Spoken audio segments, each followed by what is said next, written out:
In this devotional, I'm going to share with you 3 thoughts from Obadiah verses 15 through 18, where I'll answer the question, what is the message of Obadiah?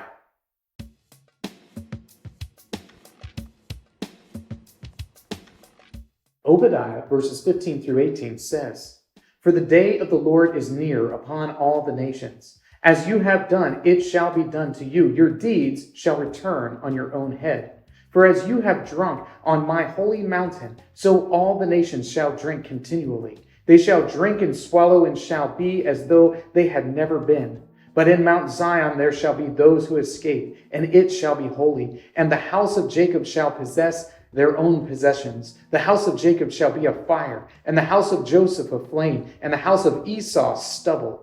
They shall burn them and consume them, and there shall be no survivor for the house of Esau, for the Lord has spoken." Obadiah prophesies after the fall of Jerusalem to the Babylonians, most likely, and his message is one towards Edom, the cousin of Israel, as it were. And his message to them is that doom is going to come upon you, because while you should have been helping your sister nation, you instead assisted the Babylonians in delivering up the people of Israel who were trying to escape to the Babylonian captors. And it's because of this great betrayal that the Lord pronounces doom through Obadiah upon the nation of Edom. It's this destruction that is coming that Obadiah speaks to Edom about. Here are 3 thoughts from Obadiah 15 through 18 answering the question, what is the message of Obadiah?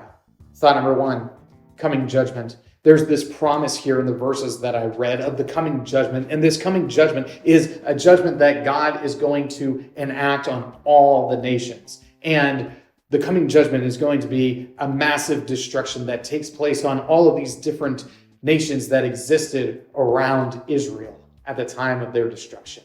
And it certainly seems likely that this great day of the Lord, this coming destruction, is fulfilled by Alexander the Great as he comes through and conquers all of these various nations, completely leveling everyone in his path. Thought number 2, Jacob restored. So while this day of the Lord is coming and it's going to be a great destruction and the nations all around Israel are going to be crushed, Jacob, that is Israel, that is the people of God, the descendants of Abraham, all of these people are going to be restored. They're going to be restored, and they are going to be put back in the place that the Lord has chosen for them. They are going to be placed back in the land of promise, and the Lord would once again inhabit his temple that would be rebuilt because he's restoring his nation. He's restoring Jacob. So these people that the Edomites were sort of giving up to the Babylonians, that they had betrayed, the Lord is going to bring them back. He's going to bring them back and place them precisely where he wants them to be. And he's going to restore them as a nation. But no such promise is going to be made to Edom. Thought number 3, Esau destroyed. Esau is representative of the people of Edom because all the Edomites, they're the descendants of Esau. So Israel, Judah, these are the descendants of Jacob. Edom, they are descendants of Esau. And while they should have helped their cousins, they didn't. Instead, what they did was help the Babylonians to enslave them. They took those that were trying to flee from the coming disaster and they gave them up to the enemies. And it's because of this that Edom would be destroyed, that the Lord would not restore them, but instead that they would be utterly crushed. And there's a reason why most people don't really know what we're talking about when we talk about Edom. It's only Bible folks who care about Edom because Edom didn't survive. There are still descendants of Israel that are alive today. There are still Jewish communities all over the world. The people of Israel still exist. They still live in all these different pockets all over the place, but you will not find pockets of Edomites anywhere. There's a reason for that.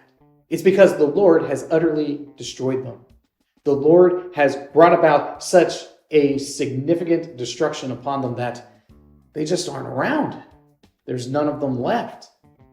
but he has saved a remnant and restored a remnant of his own people. And that restored remnant of his own people reestablished the right worship of God there in the temple. And then it's ultimately there at the temple that we find Christ about his Father's work.